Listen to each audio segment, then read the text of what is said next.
국토교통부는 26일 오전 경기도 화성시 어천역 인근에 위치한 인천발 KTX 직결사업 건설 현장을 방문하여 공정관리와 시공안전을 점검했다고 밝혔습니다. 박상우 국토교통부 장관은 이 자리에서 철저한 안전관리와 공정 준수를 당부하며 인천발 KTX의 성공적인 추진을 강조했습니다. 인천발 KTX 사업은 현재 운영 중인 수인 분당선을 활용해 어천역에서 경부고속선 간 KTX 연결선 6.2km를 신설하는 내용입니다. 수인 분당선 송도역을 기점으로 삼고 부산, 광주, 목포, 여수와 연결됩니다. 사업이 완료되면 인천, 안산, 화성 등 수도권 서남부 지역 주민들은 서울이나 광명으로 이동할 필요 없이 송도역에서 바로 KTX를 이용할 수 있습니다. 향후 부산과 목포까지 약 2시간 내외로 이동할 수 있게 됩니다. 기존에는 버스를 환승해 220분과 200분씩 걸렸는데 각각 약 150분과 130분으로 단축됩니다. 이번 현장 점검에서 박 장관은 하병필 인천시 행정부시장과 이성해 국가철도공단 이사장과 함께 어천역 인근 공사 현장을 살펴봤습니다. 해당 구역은 현재 열차가 운행 중인 선로와 인접해 있어 공사의 난이도가 높고 안전관리가 중요한 상황입니다. 이로 인해 국가철도공단은 인천발 KTX 한 대 앞 어천간 신호설비 신설 기타 공사를 준비 중입니다. 공사 기간은 착공일로부터 36개월로 보고 있습니다. 이에 따라 당초 2025년 개통이 목표였던 인천발 KTX는 2026년 이후에나 개통이 이루어질 것으로 보입니다. 현장을 방문한 박 장관은 인천발 KTX는 현재 운행 중인 수인선과 경부고속선에 인접해 대형 사고 위험이 있으므로 작업자와 건설기계 등의 안전관리와 품질 관리를 최우선으로 해야 한다며 집중호우에 대비해 대응을 철저히 하고 감시를 강화해 비상 상황에 신속히 대처할 수 있게 주의할 것을 당부했습니다. 또한 KTX 연결망이 없는 인천을 비롯해 안산, 화성 등 수도권 서남부 지역 주민들이 KTX 개통을 간절히 기다리고 있는 만큼 최고 수준의 공정관리와 신속한 장비 투입으로 원활하게 추진될 수 있게 각 기관이 최선을 다해달라고 강조했습니다. 국토교통부 관계자는 이번 공사가 초기 용지 보상, 멸종 위기종 이주, 문화재 대책 등으로 다소 지연됐지만 지역 주민들이 최대한 빨리 KTX 서비스를 이용할 수 있도록 공정관리에 최선을 다할 계획이라고 밝혔습니다. 이상 인천투데이 인투아이 앵커였습니다. 대한항공과 아시아나항공의 기업 결합이 마지막 필수 신고 국가인 미국의 승인만을 앞둔 가운데 아시아나항공 고객들의 마일리지가 합병 이후 어떻게 반영될지 관심이 커지고 있습니다. 대한항공의 마일리지 시장 가치가 아시아나항공보다 높기 때문에 1대1 전환은 어려울 것이라는 전망도 나오지만 한편에선 그럴 경우 소비자 권리 침해에 해당한다는 의견도 나옵니다. 25일 인천투데이 취재를 종합하면 대한항공과 아시아나항공 합병 여부는 올해 말이나 내년 초 판가름 날 것으로 보입니다. 업계에선 마지막 필수 신고국인 미국의 승인이 유럽연합 경쟁당국의 결정을 따라갈 것이란 의견이 우세합니다. 유럽연합 집행위원회는 두 항공사 통합 시 우려되는 독과점을 해소하기 위한 시정 조치안을 전달했고 두 항공사는 이를 이행하는 작업을 현재 진행 중입니다. 최종 합병 작업이 마무리되면 아시아나항공은 향후 2-3년간 대한항공 자회사로 운영됩니다. 이 기간 두 항공사의 마일리지는 기존처럼 별도로 운영되며 각각 스카이팀과 스타얼라이언스에 속한 항공동맹도 그대로 유지됩니다. 이후 통합 과정을 거쳐 아시아나항공은 역사 속으로 사라지고 대한항공만 남게 됩니다. 이때 아시아나항공 마일리지 전환에 대한 의문은 합병 논의 초기부터 꾸준히 제기됐습니다. 대한항공 측은 고객들의 피해가 없게 하겠다는 입장을 수차례 전달했습니다.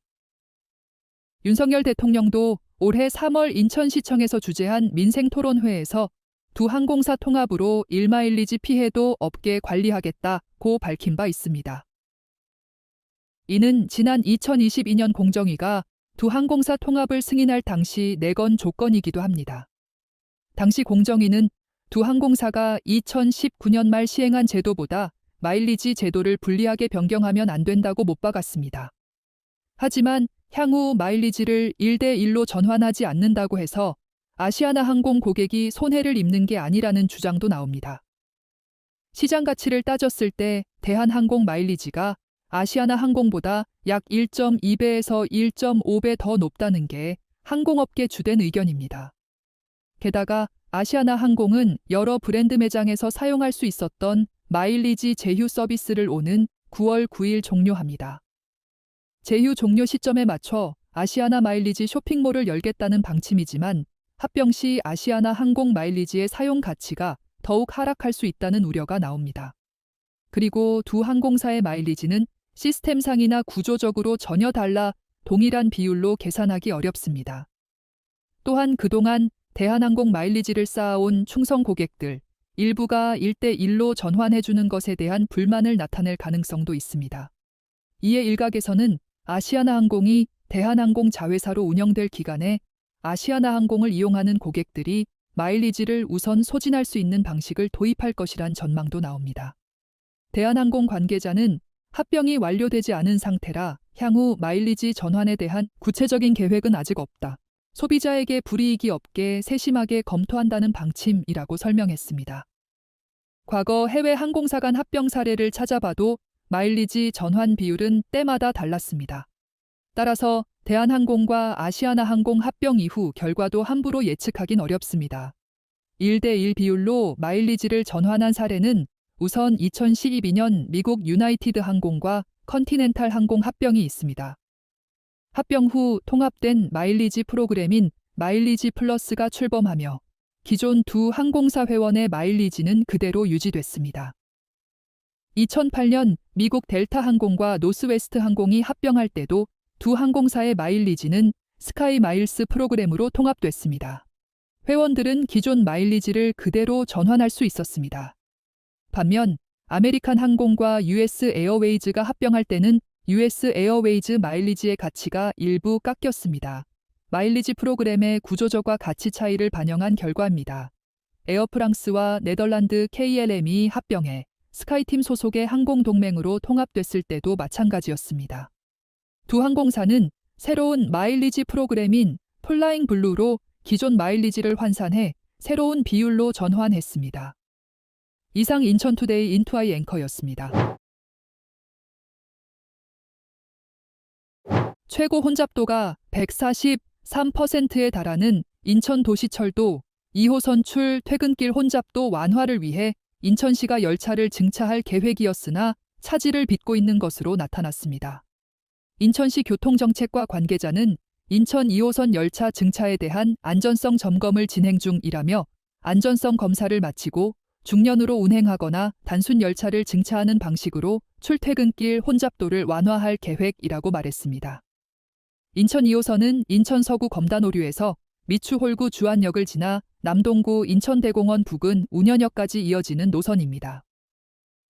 이 노선은 2016년 7월 30일 개통했으며 노선 길이는 29.1km입니다. 당초 사량 규모 열차를 투입할 계획이었으나 일량 열차 한 대를 투입해 운행 중입니다.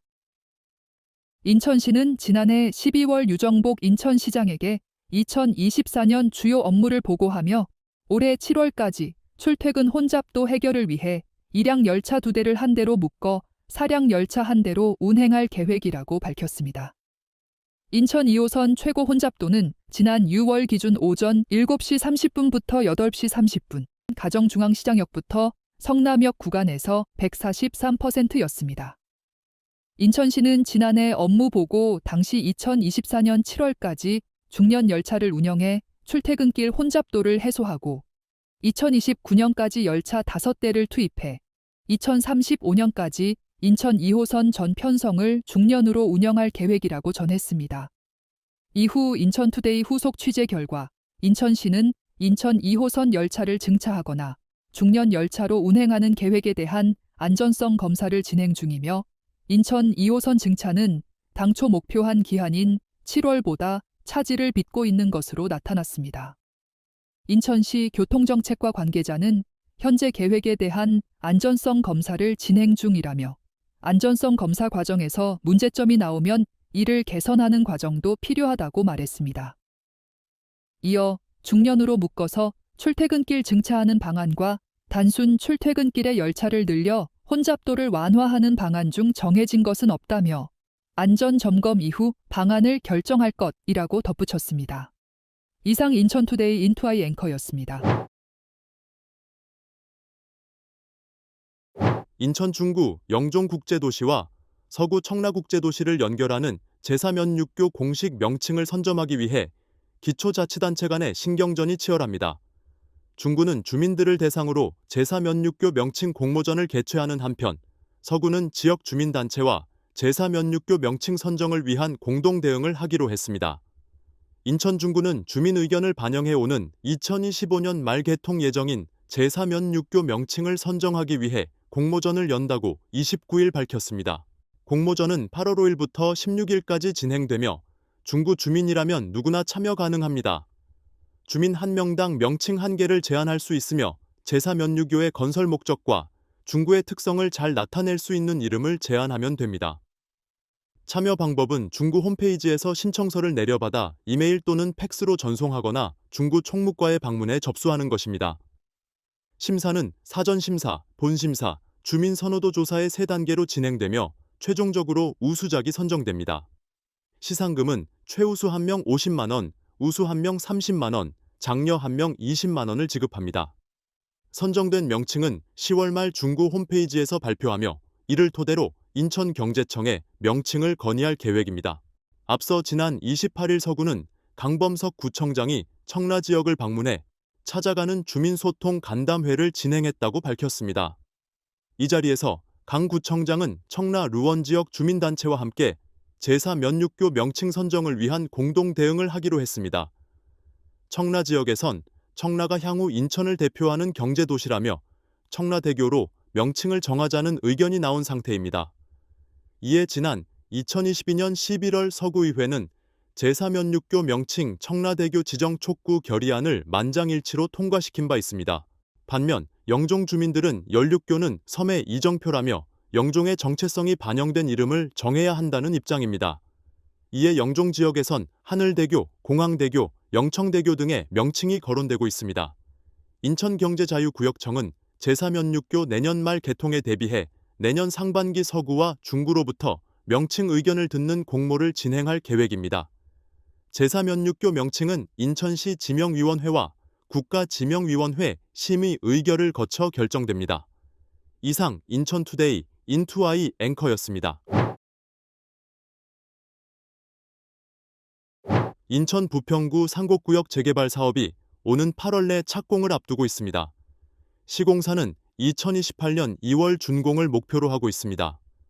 30일 부평구 관계자 말을 종합하면 산곡구역 주택재개발사업조합은 지난 24일 9회 산곡구역 재개발사업 주택건설공사 착공신고서를 제출했습니다.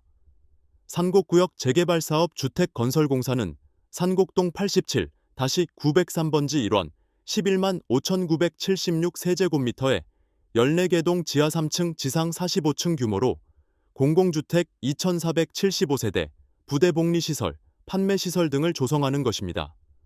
시공사는 효성중공업과 진흥기업이 맡았으며 총 사업비는 약 606억 원입니다. 공사기간은 착공일로부터 43개월로 오는 2028년 2월 준공하는 게 목표입니다. 앞서 부평구는 2009년 6월 상곡구역을 정비구역으로 지정했습니다. 이후 2010년 6월 조합 설립 인가를 받고 대우 현대건설을 시공사로 선정했습니다. 조합은 2013년 사업 시행 계획 인가를 받았으나 2017년 분양 리스크 등 위기 당시 시공사의 사업 참여 의지가 없다고 보고 이사회, 임시총회 의결 등 절차를 거쳐 공사도급 가계약 해제를 의결했습니다. 조합은 같은 해 12월 효성중공업과 진흥기업으로 시공사를 교체했습니다. 이후 2022년 5월에 관리처분 계획 인가를 받았고 올해 5월 감리자 지정 등 절차를 모두 마쳤습니다. 이어 이달 24일 부평구에 착공 신고를 제출했습니다. 조합은 착공 허가를 받으면 8월 내 공사를 시작할 수 있을 것으로 예상하고 있습니다. 그 뒤 오는 11월 공동주택 입주자 모집 공고를 올릴 계획입니다. 조합 관계자는 최근 착공 신고를 부평구에 제출했다며 정확한 분양 일정 등은 나오지 않았으나 오는 2028년 2월 내 중공인가를 받을 예정이다라고 밝혔습니다. 한편 이곳은 서울도시철도 7호선 상공역을 걸어서 이용할 수 있는 초역세권 입지에 위치해 있습니다. 상곡초등학교와 부마초등학교, 상곡중학교, 명신여자고등학교 등 여러 학교와 인접해 있는 곳이기도 합니다. 이상 인천투데이 인투아이 앵커였습니다. 인천 섬 4곳 등 지방자치단체 14곳에서 오는 8월이나 9월부터 드론 배송을 시작합니다. 국토교통부는 드론 실증도시 구축 사업에 선정된 지자체 14곳에서 8월 1일부터 본격적으로 K 드론 배송 서비스를 실시한다고 30일 밝혔습니다. K 드론 배송 서비스는 섬 지역 32곳, 공원 지역 17곳, 항만 지역 1곳에서 진행됩니다. 인천의 경우 덕적도, 소야도, 대이작도, 자월도 등 섬 4곳에서 오는 9월부터 드론 배송 서비스를 시작합니다. 제주는 이미 이달 19일부터 가파도, 비양도, 마라도에서 서비스를 시작했습니다. 8월부터 공주, 김천, 포천, 여수, 성남, 양주, 창원, 울주, 통영이 9월부터 인천, 서산, 남원, 부산이 서비스를 실시할 예정입니다. 주요 배송 품목은 3kg 이내 배달 음식과 생활용품입니다. 일부 섬 지역에서는 지역 주민이 생산한 수산물 역배송도 이루어집니다. 배송비는 섬 배송의 경우 5,000원, 공원 배송은 3,000원입니다. 국토부는 모든 서비스 지역에 심장 제세 동기와 구급 상자를 배치해 응급 상황 시 신속하게 배송할 수 있게 했습니다. 또한 국토부는 이번 드론 배송 서비스의 상용화 표준 모델을 섬 배송, 공원 배송, 항만 배송 3가지로 제시했습니다. 섬 배송은 유인섬과 육지 간 생활물품, 편의점 물품, 치킨 등을 배송하고 농수산물을 역배송하는 형태입니다. 주일 2회 배송되며 배송비는 10km 기준 5,000원입니다. 공원 배송은 도심공원, 캠핑장, 해수욕장, 관광지 등의 편의점 물품, 치킨, 김밥 등을 배송합니다.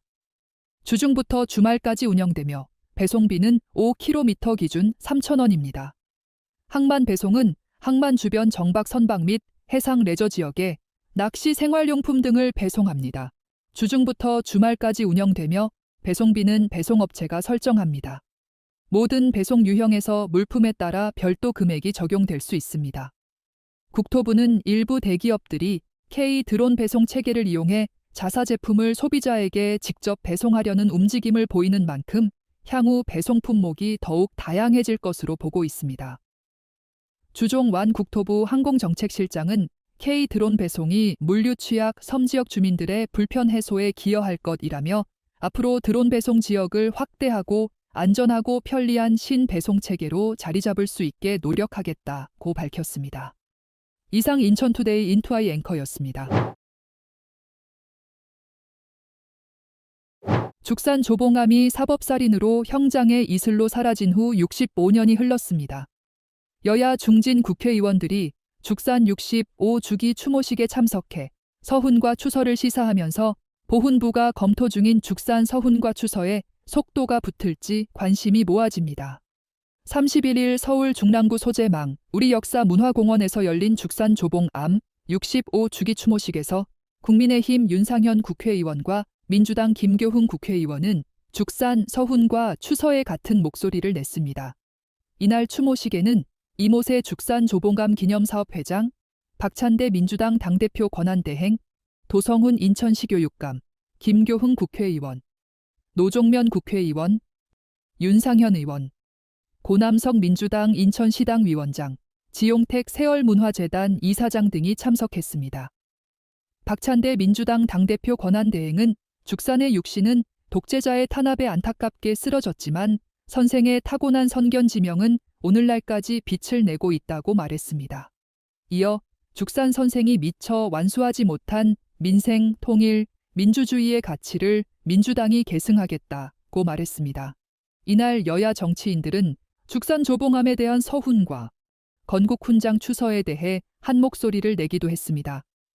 여야 3선 이상 중진 의원들이 서훈 추서에 공을 들이겠다고 밝힌 만큼 속도를 낼지 기대가 모아집니다. 여당 5선 국회의원인 윤상현 의원은 죽사는 독립운동은 물론 재헌 국회의원, 국회 부의장, 헌법기초위원, 농림부 장관 등을 역임해 농지개혁과 경제개발을 주도했다며 한국 근현대사에서 죽산만큼 국가를 위해 헌신한 분은 없다고 말했습니다. 이어 죽산 선생 독립유공자 서훈과 건국 훈장 추서는 응당한 일이며 국가의 당연한 책임이라며 죽산의 뜻을 기리기 위해 노력하겠다고 덧붙였습니다. 야당 3선 국회의원이자 민주당 인천시당 위원장을 역임한 김교흥 의원은 2007년 대통령 직속 진실화해위원회는 죽산을 독립유공자로 인정하는 것이 상당하다고 권고했다며 또한 대법원 재심에서 무죄를 선고받아 사법적 명예회복은 됐으나 서훈이 이루어지지 않은 것이 현실이라고 지적했습니다. 그러면서 국가는 죽산이 한국 독립과 건국에 기여한 공로를 재평가해 온전하게 존중받을 수 있게 나서야 한다고 덧붙였습니다. 이날 추모식엔 이례적으로 박용주 인천보훈지청장이 참석해 눈길을 끌었습니다. 박용주 인천보훈지청장은 인천의 자랑이자 대한민국 농지개혁을 주도하신 분이라며 국가보훈부에 있다 보니 매일 보훈, 호국, 민주의 역사를 배운다고 말했습니다. 이어 국가보훈처를 국가보훈부로 만든 이유가 있다고 생각한다며 본부에 이런 내용들을 잘 전달하겠다고 덧붙였습니다. 이상 인천투데이 인투아이 앵커였습니다. 인천 동구가 2년 넘게 중단된 북성포구 준설토 투기장 매립 사업을 정상화하기 위해 잔여지를 직접 매립한다고 밝혔습니다. 동구는 인천시 중구와 함께 북성포구 준설토 투기장 잔여지에 대한 직접 매립을 추진해 올해 12월까지 완료할 계획이라고 31일 발표했습니다. 지난 2015년 인천시 동구중구, 인천지방해양수산청은 협약을 맺고 북성포구 준설토 투기장 매립 사업을 추진했습니다. 이 사업의 목적은 북성포구 인근 갯벌의 악취 문제를 해결하고 해양 친수 공간을 조성하는 것입니다. 그러나 매립 과정에서 공유 수면에 위치한 무허가 횟집 보상 문제를 두고 인천시 동구중구와 인천해수청 간 이견이 발생해 공사를 완료하지 못했습니다. 현재 전체 사업 구간 7만 5천여 제곱미터 중 90%만 매립된 상태입니다. 이번에 동구가 직접 매립할 대상지는 조선소 선가대 토지를 포함한 나머지 10%인 8,429제곱미터입니다.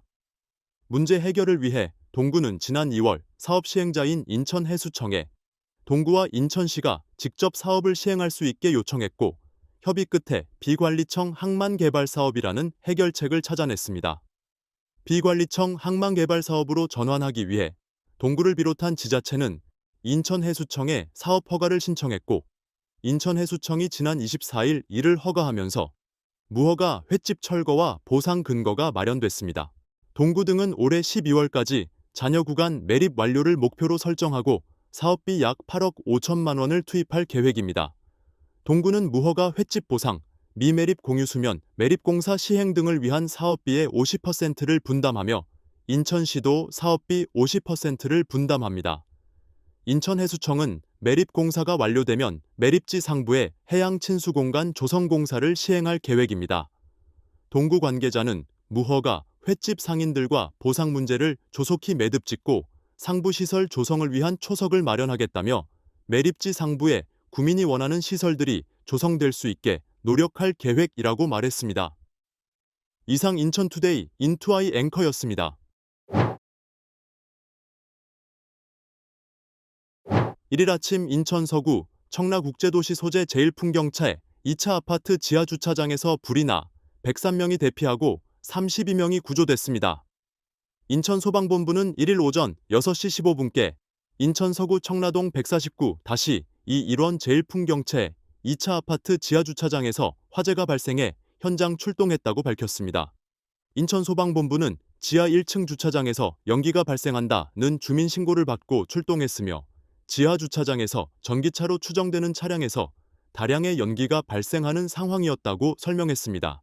소방본부는 인원 177명, 장비 59대를 투입해 화재 진압과 동시에 인명검색을 실시 중이며 화재로 인한 연기를 흡입한 주민 13명이 병원으로 이동했습니다. 인천소방본부는 화재 원인과 재산 피해를 조사 중이며 주민 103명을 대피 유도하고 32명을 구조했다고 밝혔습니다. 인천소방본부 관계자는 선발대 도착 시 지하 1층 주차장에서 외부로 검은 연기가 나오고 있는 상태였다며 소화설비 작동 확인과 소화수조, 배연차를 편성해 화재에 대응했다고 말했습니다. 이어 주민 대피를 안내하고 지하 주차장 진입 금지 역시 안내했다고 덧붙였습니다. 이상 인천투데이 인투아이 앵커였습니다. 인천의 7월 소비자 물가가 전년 동월 대비 2.8% 상승했는데 특히 농축수산물과 서비스 물가가 크게 상승한 것으로 나타났습니다. 통계청이 2일 발표한 2024년 7월 경인지역 소비자 물가 동향에 따르면 인천의 7월 소비자 물가 지수는 114.71로 전년 동월 대비 2.8% 상승했습니다. 이는 국내 평균 2.6%를 0.2%포인트 웃도는 수치입니다. 인천의 물가 상승률은 전월 대비로는 0.2% 상승했고 서울 2.6%와 경기도 2.6%와 비교해도 더 높았습니다. 품목별로 보면 인천의 농축수산물 물가가 전년 동월 대비 8.2% 올라 가장 큰 상승폭을 보였습니다. 이는 서울 7.3%와 경기도 4.9%보다 높은 수치입니다. 공업제품은 인천이 2.5%, 서울이 2.2%, 경기도가 2.6% 각각 상승했습니다. 특히 인천의 개인 서비스 물가가 전년 동월 대비 2.8% 상승해 서울 2.9%에 이어 높은 오름폭을 나타냈습니다. 경기도는 3.3%로 더 높았습니다. 공공서비스 요금은 인천이 2.3%, 서울이 3.1%, 경기도가 1.2% 상승했습니다. 생활물가지수는 인천이 전년 동월 대비 3.3% 상승해 서울과 경기도보다 높았습니다. 체감물가를 반영하는 신선식품지수는 인천이 11.3%, 서울이 11.1%, 경기도가 6.8% 상승했습니다. 주요 품목별 상승률을 살펴보면 인천에서는 배 198.2%, 사과 31.4%, 돼지고기 8.1% 등 농축산물 가격이 크게 올랐습니다. 공업제품에서는 휘발유 8.5%, 경유 10.9% 등 석유류 제품이 높은 상승세를 보였습니다. 서비스 부문에서는 시내버스료, 보험 서비스료 등의 상승이 두드러졌습니다. 반면 가전제품 렌탈비, 자동차 보험료 등은 하락했습니다. 이상 인천투데이 인투아이 앵커였습니다. 산림청이 국민 3,062명의 추천을 받아 선정한 국내 아름다운 도시숲 50선을 1일 발표했습니다. 아름다운 도시숲 50선은 시민들의 삶 속 쉼터인 도시숲의 가치와 기능을 알리기 위해 선정됐습니다. 산림청은 지난 4월 국민과 지자체 등의 참여로 전국의 아름다운 도시숲 916개소를 추천받았습니다. 이후 대국민 선호도 조사와 접근성, 생태적 건강성, 이용 정도, 경관적 가치, 차별성 등을 평가해 최종 50개소를 선정했습니다. 인천에서는 총 6곳이 선정됐습니다. 선정된 도시숲은 기능에 따라 5가지 유형으로 구분됩니다. 기후변화 대응형 8곳, 경제효과 증진형 5곳, 경관 개선형 12곳, 주민건강 증진형 12곳, 주민참여형 13곳입니다. 기후변화 대응형은 도시 이산화탄소 흡수와 열섬 현상 완화 기능을 하는 숲으로 울산 중구 바람길다님 숲 등이 포함됐습니다. 경제효과 증진형은 관광자원화로 지역경제 활성화에 기여한 곳으로 포항 철길숲 등이 선정됐습니다. 경관 개선형은 녹지 확충으로 도시 미관을 향상시킨 곳으로 인천 연수구 센트럴파크 도시숲 등이 꼽혔습니다. 주민건강 증진형은 운동시설과 산책로 등으로 건강 증진에 기여하는 숲으로 인천 중구 월미공원 무장의 도시숲, 남동구 만수산 무장의 도시숲 등이 선정됐습니다. 주민참여형은 시민들이 조성과 관리에 직접 참여한 숲으로 인천 서구 드림파크 야생화단지, 중구 세계평화의 숲, 남동구 인천대공원 도시숲 등이 포함됐습니다. 도시숲은 여름철 도심 평균 기온을 섭씨 3에서 7도까지 낮추고 습도는 9에서 23%까지 높여 열섬 현상을 완화합니다. 미세먼지는 평균 25.6%, 초미세먼지는 40.9% 저감하는 효과가 있습니다. 1헥타르 규모 도시숲은 연간 평균 6.9톤의 이산화탄소를 흡수해 기후변화 대응에 기여합니다.